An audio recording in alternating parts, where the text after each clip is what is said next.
Hello everyone, welcome to gravity tutorials. और हम पढ़ रहे थे रियल नंबर्स को।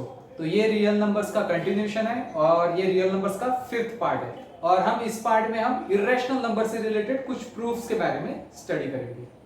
तो इस पार्ट में हमें एक्चुअली 3 प्रूफ स्टडी करने हैं, जो कि बेसिकली 2 प्रूफ स्टडी कर लेंगे तो थर्ड प्रूफ खुद से हमें आ जाएगा। तो यहाँ पे ये पार्ट को स्टार्ट करते हैं। तो पहले हमें पढ़ना है रिविजिटिंग इरेशनल नंबर्स। तो रिविजिटिंग इरेशनल नंबर्स में हम कुछ फंडामेंटल चीजें स्टडी करेंगे जो हमने प्रीवियस क्लासेस में, जैसे 9th में या 10th के स्टार्टिंग में भी कुछ चीजें पढ़ी है इरेशनल या रैशनल नंबर्स के बारे में, वो स्टडी करेंगे। तो यहाँ पे पहली चीज है रैशनल नंबर्स। तो हमें रैशनल नंबर्स के बारे में पता है। रैशनल नंबर्स मतलब कौन से नंबर्स होते हैं? तो ऐसे नंबर जो हम p/q इस फॉर्म में लिख सके। ठीक है, जहां पे आपने पढ़ा होगा एक कंडीशन है q नॉट इक्वल्स टू 0। अगर इस तरह से आप लिख सकते हो किसी भी नंबर को, तो इसको हम क्या कहते हैं? इसको हम कहते हैं रैशनल नंबर्स। इर्रेशनल नंबर्स कैसे हो सकते हैं? तो आपने पढ़ा होगा पाई एक इर्रेशनल नंबर है जिसकी वैल्यू क्या होती है? तो 3.1415 कुछ इस तरह से। अभी ये वैल्यू एग्जैक्ट नहीं बताई जाती, हमेशा अप्रोक्सीमेट वैल्यू बताई जाती है, और वो कितनी होती है? 22/7। पर ये आपको समझना है कि ये उसकी एग्जैक्ट वैल्यू नहीं है। पाई की ये एग्जैक्ट वैल्यू नहीं है। तो पाई की वैल्यू अगर हम बहुत सारे डेसिमल तक फाइंड करेंगे तो हमें क्या मिलेगा? तो यहाँ पे जो डिजिट्स है वो कंटिन्यूअसली वेरी करेंगे, कभी भी रिपीट नहीं करेंगे, और ये डिजिट्स खत्म भी नहीं होंगे। इसलिए हम ऐसे नंबर को क्या कहते हैं? पाई जैसे नंबर को इर्रेशनल नंबर कहते हैं। तो इर्रेशनल नंबर का एग्जांपल क्या हो सकता है? तो √2 या फिर √3। ये ऐसे नंबर्स हैं जो इरेशनल नंबर्स हैं। इनको हम p/q फॉर्म में नहीं लिख सकते। p/q फॉर्म क्या है? तो यहाँ पे p भी इंटीजर है, q भी इंटीजर है। ठीक है, जैसे आप लिख सकते हो 0.33 अगर आपको नंबर दिया और यहाँ पे मैंने कहा कि 3 रिकरिंग है, तो आपको पता है ये किसका एक्सपांशन है? तो ये 1/3 का डेसिमल एक्सपांशन है। ये आप समझ सकते हो यहाँ से। पर अगर कुछ इस तरह का नंबर रहा √2, इसको आप p/q फॉर्म में बिल्कुल भी नहीं लिख सकते, इसीलिए हम इसको क्या कहते हैं? Irrational number. तो इसका एग्जांपल कैसे हो सकता है? तो √2, √3, रूट ऑफ p। यहां पे मुझे बताना है p क्या है? p is prime. तो किसी भी प्राइम नंबर का अगर आप रूट ले लोगे तो वो क्या आएगा? तो वो आएगा इरेशनल नंबर। तो आपको ये समझना है √p क्या होगा? इरेशनल आएगा। इरेशनल नंबर किस तरह का हो सकता है? तो यहाँ पे एक फॉर्मेट बुक में जो दिया गया है वो कुछ इस तरह से 0.01 011 0111 01111 कुछ इस तरीके से। तो यहाँ पे आप देख सकते हो ये जो मेरा डेसिमल एक्सपांशन है, ये खत्म भी नहीं हो रहा डेसिमल एक्सपांशन, और तो और रिपीट भी नहीं हो रहा। इसका मतलब मैं इसको p/q इस फॉर्मेट में मैं बिल्कुल भी लिख नहीं पाऊंगा। तो इसलिए ये नंबर भी क्या होगा? तो ये नंबर भी एक इरेशनल नंबर होगा। ओके, तो इसके बाद हम क्या पढ़ेंगे? तो इससे रिलेटेड एक थ्योरम है जिसका हम प्रूफ पढ़ेंगे। तो यहाँ पे हमें पढ़ना है थ्योरम 1.3। तो यहाँ पे हम ये हमारा थ्योरम क्या कहते हैं? Let p be a prime number if p divides a square then p divides a where a is a positive integer. तो इसका मीनिंग समझ लेते हैं पहले।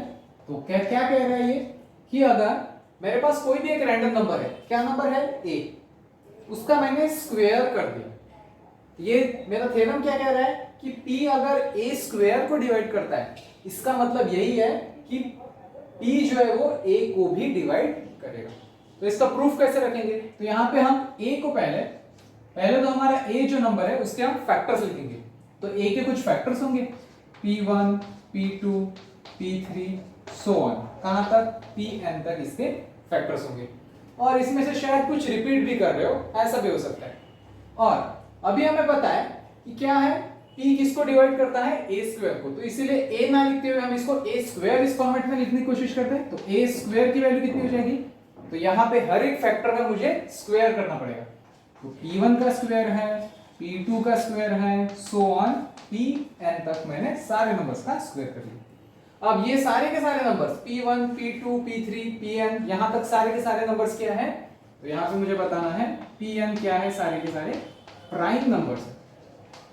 ठीक है, तो जो मैंने फैक्टराइजेशन किया है वो कैसा है? प्राइम फैक्टराइजेशन है। अभी मुझे दिया क्या गया है कि a किसको डिवाइड करता है? p किसको डिवाइड करता है? p divides a square. ठीक है, तो यहाँ से मुझे क्या पता चल रहा है, p किसको डिवाइड कर रहा है, a स्क्वायर को डिवाइड कर रहा है। इसका मतलब क्या हो सकता है, p इसमें से एक तो होना ही चाहिए। ठीक है, इसका मतलब या तो p p1 के बराबर होगा या p2 के बराबर होगा, p3 p4 किसी एक के बराबर होगा। पर मुझे दिख रहा है कि सारे के सारे क्या हो रहे हैं, दो दो बार आ रहे हैं। p1 दो बार आ रहा है, p2 दो बार आ रहा है, p3 p4 pn तक सारे के सारे प्राइम नंबर्स दो बार आ रहे हैं। इसका मतलब भी यही हुआ कि p भी कितने बार आ रहा होगा, यहाँ पे दो बार आ रहा होगा। ठीक है, तो यहाँ पे मुझे क्या बताना है, p divides a square, so p must be क्या होना चाहिए, one of the prime factors. क्या होगा, तो p इन प्राइम फैक्टर्स में से एक होना ही चाहिए, क्योंकि हमें पता है फंडामेंटल थ्योरम क्या कहता है, किसी भी गिवन नंबर के जो प्राइम फैक्टर्स होते हैं वो क्या होंगे, यूनिक होंगे। ये इसके जो प्राइम फैक्टर्स है वो क्या होंगे, यूनिक होंगे। तो इसको हम चेंज तो नहीं कर सकते। तो अगर p इस नंबर को डिवाइड कर रहा है, इसका मतलब पक्का ही क्या हो रहा होगा, इनमें से एक p होगा। पर मुझे पता चल रहा है a स्क्वायर में p कितने बार आ रहा है, मुझे यहाँ पे ये पता चल रहा है कि a स्क्वायर की जो भी वैल्यू होगी वो कैसे लिख सकता मैं, p1 square p2 square so on pn square, और इनमें से ही एक मैंने कोई कम लिख दिया और वो क्या होगा, वो p स्क्वायर होगा। तो अगर इसका रूट ले लूं तो मुझे क्या पता चलेगा, a की वैल्यू क्या आएगी, p1 into p2 so on pn, और उसमें से एक फैक्टर क्या होगा, p भी होगा। तो मुझे क्या पता चल रहा है, this implies that p divides, किसको डिवाइड कर रहा है, p डिवाइड्स a। यहाँ पे ये हमें क्लियरली पता चल रहा है कि अगर p अगर a स्क्वायर को डिवाइड कर रहा है तो p किसको डिवाइड करेगा, देन p also divides। तो यहां पे मैंने वापस लिखा, देन p also divides, इसको डिवाइड करेगा a को। तो ये हुआ फर्स्ट पार्ट का प्रूफ, और इसी प्रूफ के बेसिस पे हम अभी नेक्स्ट प्रूफ स्टडी करेंगे, जिसमें वो क्या कहता है कि √2 या फिर √3 एक इरेशनल नंबर है। ये हम लोग करना है। अभी हमें नेक्स्ट पार्ट में क्या स्टडी करना है, थ्योरम 1.4, जो कि क्या कहता है, √2 एक इरेशनल नंबर है। तो इसके लिए जो मेथड यूज की जाती है उसका नाम कॉन्ट्रडिक्शन मेथड है या कॉन्ट्रडिक्टरी मेथड है। कैसे स्टार्ट करेंगे, अज्यूम, हम यहाँ पे अज्यूम कर लेंगे कि √2 क्या है, अज्यूम √2 टू बी रैशनल। ठीक है, हमने इसको क्या अज्यूम कर लिया, रैशनल अज्यूम कर लिया। तो यहाँ पे मैं √2 को किस तरह से लिख सकता हूं, कुछ r/s इस फॉर्म में लिख सकता हूं, और हो सकता है शायद इसमें कुछ कॉमन फैक्टर्स आ रहे हो तो उसको हम कैंसिल कर देंगे, और कैंसिल करके किस तरह से लिखेंगे फाइनली, कुछ p/q फॉर्मेट में। तो फाइनली हमने इसको इस तरह से लिख दिया है, p/q इस फॉर्मेट में लिख दिया है। तो इसका मतलब ये रैशनल होगा। अभी इसको आगे प्रोसीड करते हैं इसके एक्सप्लेनेशन में। तो अभी ये नंबर्स कैसे होंगे, p एंड q कैसे होंगे, तो इनमें से जो भी कॉमन पार्ट है वो तो हमने कैंसिल कर दिया, तो ये कैसे होंगे, को प्राइम होंगे। p एंड q आर को प्राइम, एक दूसरे के रिलेटिवली ये प्राइम नंबर्स होंगे, इन दोनों में कुछ भी कॉमन नहीं आएगा। तो इसको आगे प्रोसीड करते हैं अभी, और ठीक है। तो अभी हम p को कैसे लिख सकते हैं, p को लिख सकते हैं कुछ इस तरह से, √2 into q on squaring. Square करने पे मुझे क्या मिलेगा, ऑन स्क्वेयरिंग मुझे मिल रहा है p square equals to 2 times of q square, ये मुझे मिल रहा है। इसका मतलब क्या हुआ, 2 इज, मुझे यहाँ पे दिख रहा है p के फैक्टर्स क्या क्या है, 2 इंटू q स्क्वेयर। तो यहाँ पे मैं कैसे लिख सकता हूँ, 2 is factor of p square. तो अभी क्योंकि 2 फैक्टर है p स्क्वेयर का, तो मुझे प्रीवियस थ्योरम जो कि 1.3 थ्योरम है, उससे क्या पता चल रहा, बाय थ्योरम कौन सा, 1.3, 2 इज फैक्टर, इसका फैक्टर होगा, p का फैक्टर होगा, क्योंकि p स्क्वायर का फैक्टर है, p स्क्वायर को डिवाइड करता है, तो मेरा 1.3 थ्योरम क्या कहता है, p को भी डिवाइड करेगा। इसका मतलब p को मैं कैसे लिख सकता हूं, p equals to twice of a, कुछ इस तरह से लिख दिया। तो मुझे ये पता चल गया यहाँ पे a भी क्या होगा, तो यहाँ पे p या q ये सारे नंबर्स जो हम दिख रहे हैं वो क्या है, सारे के सारे इंटीजर्स है। a भी क्या होगा, इंटीजर होगा, मतलब मैं p को कुछ इस तरह से लिख सकता हूँ 2a। अभी p स्क्वायर की वैल्यू कितनी हो जाएगी, p स्क्वायर की वैल्यू हो जाएगी 4a स्क्वायर। अब ये वैल्यू को मैं यहां पे पुट कर रहा हूं, तो p स्क्वायर की जगह पे डाल दिया मैंने, मुझे क्या मिल रहा है 4a square equals to twice of q square. ये मुझे पता चल रहा है, तो यहाँ पे ये कैंसिल हो जाएगा, क्या बचेगा यहाँ पे 2a square equals to q square. ये मुझे मिला। इसका मतलब अब क्या हो रहा है, 2 is a factor of q square, तो इसको लिखते हैं 2 is factor of q square. वापस से बाय थ्योरम, कौन सा थ्योरम 1.3, 2 इज फैक्टर ऑफ, 2 किसका फैक्टर होगा, q का फैक्टर होगा। ओके, तो मुझे क्या पता चल रहा है, q को किस फॉर्म में लिख सकता हूं वापस से, अभी इसको इस फॉर्म में लिखने की जरूरत नहीं है।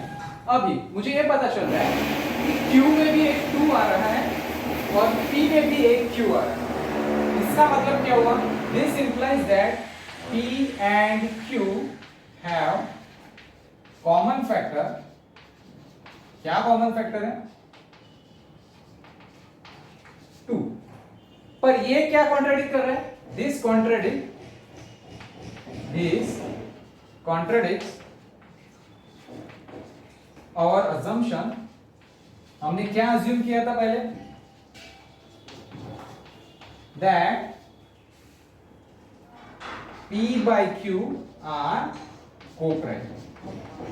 ठीक है, हमने क्या अज्यूम किया था, p by q कोप्राइम है, ये अज्यूम किया था सेकेंडरी। तो ये अजम्पशन आया क्यों है, सॉरी ये कॉन्ट्राडिक्शन क्यों आया है, तो ये कॉन्ट्राडिक्शन किस वजह से आया है, क्योंकि हमने यहां पे गलत अजम्पशन ले लिया। So this contradiction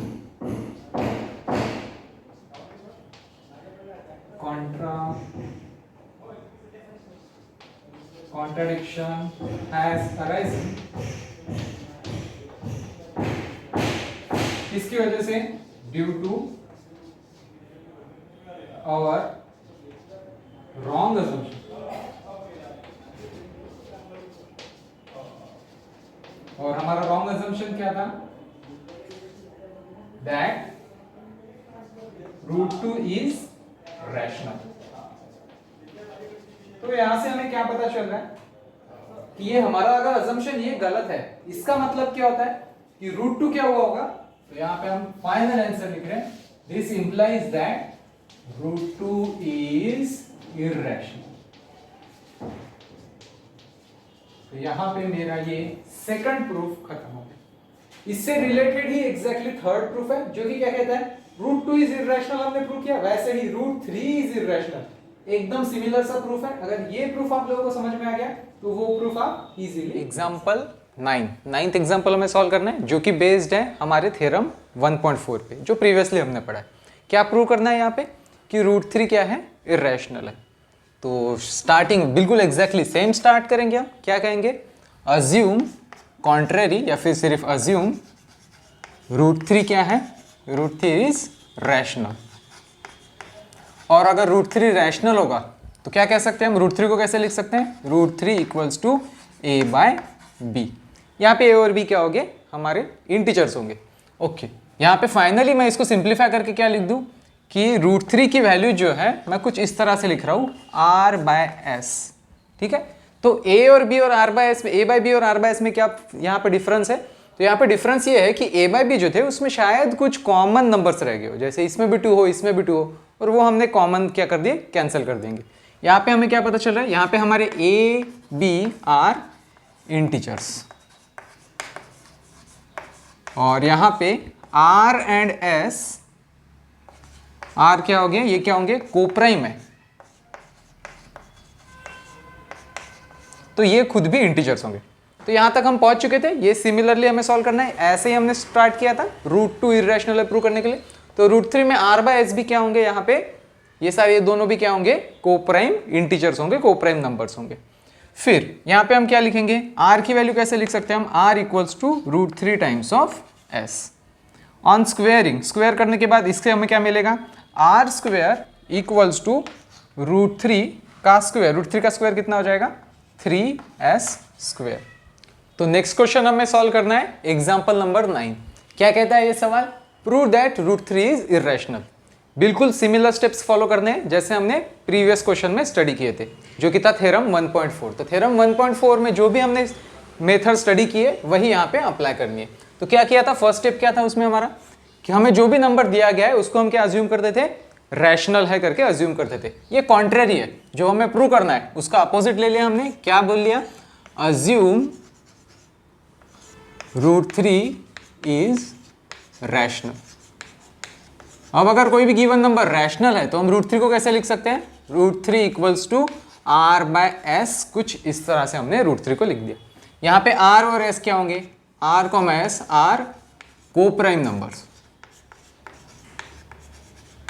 coprime numbers, r और s हमारे कोप्राइम नंबर्स होंगे। तो यहाँ पे हमने √3 को दो इंटीजर के फॉर्म में ऐसे p/q इस फॉर्म में लिख दिया है। अभी r की वैल्यू कैसे लिख सकते हैं, r की वैल्यू आप लिख सकते हैं √3s। अभी स्क्वायर कर देंगे बोथ साइड्स पे, तो हमें क्या मिलेगा, r² equals to 3 times of s²। इसका क्या मतलब है, r² के फैक्टर्स है, कौन से फैक्टर्स है, 3 एक फैक्टर है और s² एक फैक्टर है। इसका मतलब 3 डिवाइड्स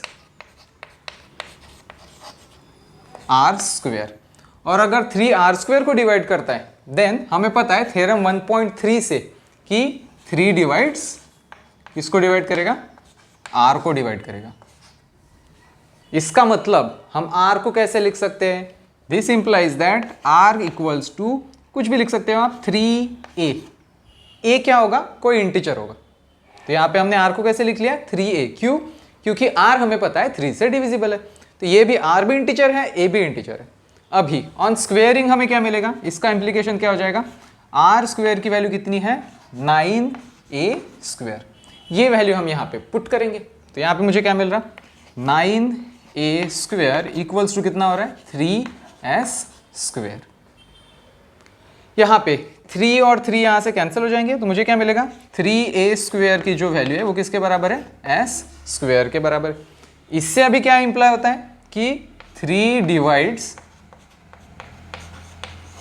s²। और हमें वापस से थ्योरम 1.3 से क्या पता है कि also this implies that 3 divides s। 3s² को अगर डिवाइड कर रहा होगा तो 3s को भी डिवाइड करेगा। और इससे हमें क्या पता चल रहा है, तो ये वाला स्टेटमेंट 3 डिवाइड्स s, ये वाला स्टेटमेंट, और वैसे ही 3 डिवाइड्स r। तो हमें क्या मिल रहा है, जबकि हमने यहाँ पे कोप्राइम नंबर्स लिए थे r और s, फिर भी हमें पता चल रहा है कि 3r जो है मेरा 3 से डिविजिबल है, s भी 3 से डिविजिबल है, मतलब इसमें कुछ कॉमन है।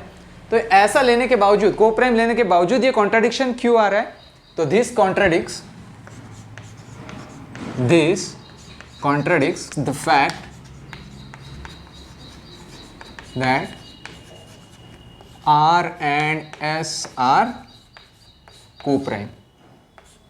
और फिर वापस वही चीज हम बताएंगे, क्या बताएंगे, ये कॉन्ट्राडिक्शन क्यों अराइज हुआ है, क्योंकि हमने यहाँ पे गलत चीज अज्यूम कर ली है कि √3 क्या है, रैशनल नंबर है। तो यहाँ पे अभी डायरेक्ट लिख लेंगे, this implies that √3 is irrational. तो इस तरह से हमें यहाँ पे ये एग्जाम्पल कंप्लीट किया जिसमें हमने प्रूव किया कि √3 क्या है, इररेशनल है। ऐसा किसी भी आप root of prime number √p के लिए आप प्रूव कर सकते। के बाद नेक्स्ट क्वेश्चन हमें सॉल्व करना है, इसका नेक्स्ट एग्जांपल जो कि है एग्जांपल नंबर 10। ये क्या कहता है, 10th example, show that 5 - √3 is irrational. वापस से हमें कॉन्ट्राडिक्शन मेथड ही यूज करना है। क्या अज्यूम करेंगे, सपोज, क्या सपोज किया हमने यहाँ पे, 5 - √3 इज रैशनल। तो अगर कोई भी नंबर रैशनल है तो हम वापस उसको कैसे लिख सकते हैं, 5 - √3 को हम लिख सकते हैं कुछ p/q फॉर्म में, जहां और p और q क्या है, रिलेटिवली प्राइम नंबर्स है और ये इंटीजर्स भी है, रिलेटिव कोप्राइम नंबर्स है, रिलेटिवली प्राइम नंबर्स। तो यहाँ पे हम कैसे लिख सकते हैं, √3 को ए साइड भेज दिया और p/q को इस साइड ला लिया, क्या मिलेगा मुझे, 5 - p/q इक्वल्स टू √3, कुछ इस तरह से। अभी यहाँ पे आप देख सकते हो 5 - p/q ये क्या होगा, इज रैशनल। क्यों रैशनल होगा यहाँ पे, क्योंकि 5 एक रैशनल नंबर है और p/q ये दोनों भी इंटीजर्स हैं, तो p/q ये भी क्या हो जाएगा, रैशनल नंबर होगा। तो rational number minus rational number क्या आएगा, तो रैशनल नंबर ही आएगा। तो यहाँ पे अगर 5 minus P by Q rational number होगा, this implies that √3 is rational. यहां से मुझे ये पता चल रहा है, but this contradicts the fact, but this contradicts the fact that √3 क्या है, is irrational। तो यहां से हमें पता चल रहा है कि हमारा assumption 5 माइनस √3 जो कि p बाई क्यू फॉर्म में लिखा है, या 5 माइनस √3 रैशनल है, ये गलत है। तो यहां से हमें क्या पता चलेगा, implies that 5 minus √3 is rational. तो नेक्स्ट एग्जांपल हमें सॉल्व करना है, एग्जांपल नंबर 11। क्या कहता है, show that 3√2 is a irrational number. ये प्रूव करना है। सिमिलर मेथड, वापस क्या एज्यूम करेंगे, अज्यूम या सपोज 3√2 क्या है, रैशनल, इज रैशनल। अगर 3√2 रैशनल है तो हम यहाँ पे कैसे लिखेंगे, 3√2 को हम लिखेंगे p बाय क्यू फॉर्म में। यहाँ पे p और q क्या है, को प्राइम इंटीजर्स। फिर हम क्या कह सकते हैं, इसको कैसे लिख सकते हैं, √2 को हम लिख सकते हैं p/3q। और यहां पे देखिए आपको क्या पता चलेगा, यहां पे p/3q क्या है, ये इंटीजर है, अपर पार्ट न्यूमरेटर इंटीजर है, डिनोमिनेटर 3 × q ये भी इंटीजर है, ये पूरा पार्ट क्या हो गया, इंप्लाइज दैट दिस इज, ये नंबर क्या होगा, इज रैशनल। और अगर ये नंबर रैशनल है तो हमें क्या मिल रहा, इंप्लाइज √2 इज रैशनल। अब √2 भी रैशनल निकल आया है, तो यहां पे ये क्या हो गया, ये फैक्ट कॉन्ट्राडिक्टिंग है, तो दिस कॉन्ट्राडिक्ट्स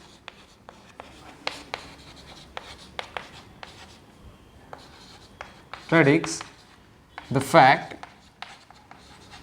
दैट √2 क्या है, इज इरेशनल।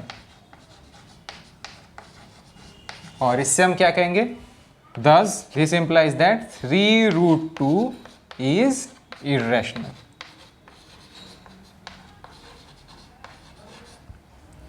तो इस तरह से हमने यहाँ पे ये पार्ट कंप्लीट कर लिया है। और यहाँ पे एग्जाम्पल, ये लास्ट एग्जाम्पल था, एग्जाम्पल 11, और इसके साथ ही हमारा 5th पार्ट कंप्लीट होता है।